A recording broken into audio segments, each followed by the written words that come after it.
Falcons wide receiver Calvin Ridley bet on NFL games and lost a season. I'm Robin Lundberg here with Ashley Nicole Moss. And Ashley, there's been a lot of response to the suspension handed down by the NFL, but I really don't think the league had a choice here. Sure, what Ridley did isolated away from the sport is no big deal at all. But when you're talking about within the sport, the only way to avoid gray areas is to make it black and white. And the NFL has to take this seriously because this is at the core of their business and deals with the integrity of the sport itself.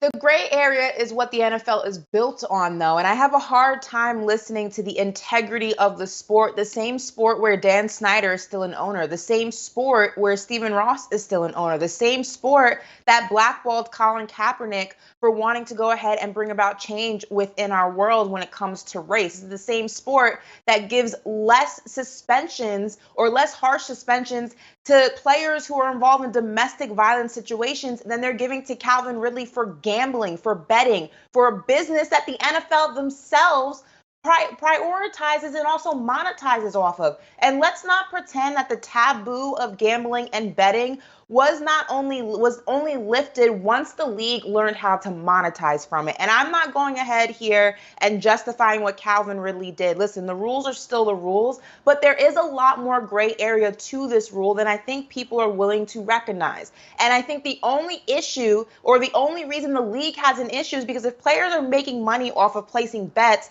how does the league monetize off of it? I have a hard time hearing the integrity of the game when the rules are the rules until the players change. And by players, I mean the business owners. I mean the team owners. Then the rules are no longer the rules. Then there are exceptions made. I'm not saying that he shouldn't be suspended. I'm saying a year is awfully hefty for something that the league makes money off of constantly throughout the season. Well, you're talking about integrity by the literal definition of the word. I'm talking about the integrity of the product. Because if people who watch and consume the sport or bet on the sport are suspecting point shaving, are suspecting games being thrown, then you lose the integrity of the actual product. This is their direct business. Sure, they're in bed with plenty of companies and plenty of sponsorships. You know, alcohol is a big sponsor for the NFL. Guys can't just drink on the field either. It's a pretty straightforward rule. As far as comparing some of the other suspensions, I don't think it's apples to apples. And I don't want to put myself in some sort of position where I'm defending any of that. Obviously, domestic violence or any of the other litany of things that have been listed off are horrible. But a lot of those things are off the field or under the jurisdiction of courts or have legality attached to them. This is purely under the jurisdiction of the NFL at large as far as the on-field product. And when you talk about the owners, look, the owners are protecting one another. You know, that it takes longer to get rid of an owner than it does to suspend a player, obviously, because the NFL can just go and do that for a player. Roger Goodell actually works for the owners. The one comparison that I think works in this case is Stephen Ross.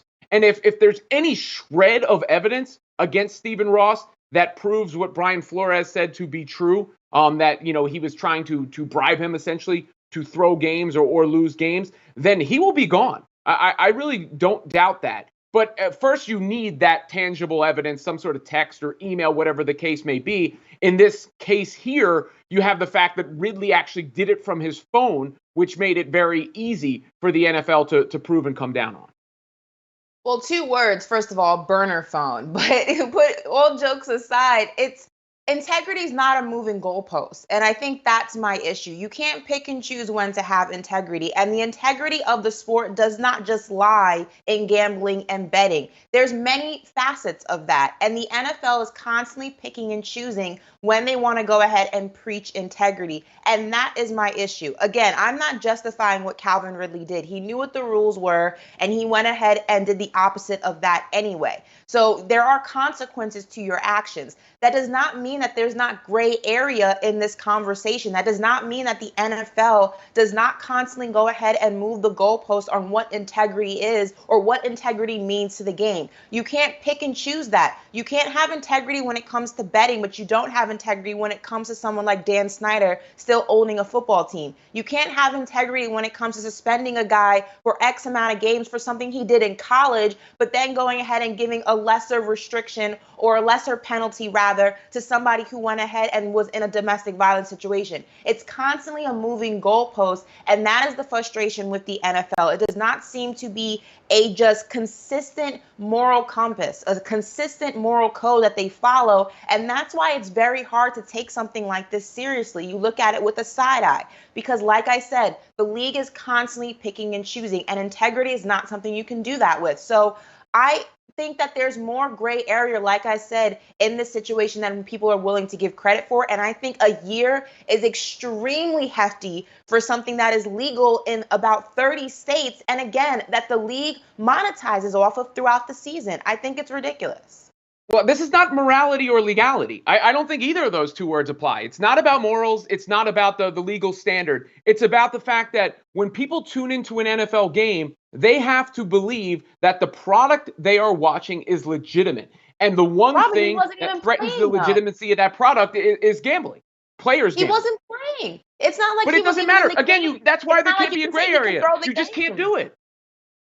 But I would understand it more if he were actually in the game. Then you could say, well, how do I know you didn't throw it? How do I know that you didn't go ahead and determine the outcome? He wasn't even playing. It was a game that he was watching as a regular fan. Now, again, the rules are the rules, and he knew what he was doing, and I'm not going ahead and justifying that. But let's not make it seem like the man was in the locker room suiting up and placed this bet right before going out there and was able to go ahead and determine the outcome of the game. You can't open that door.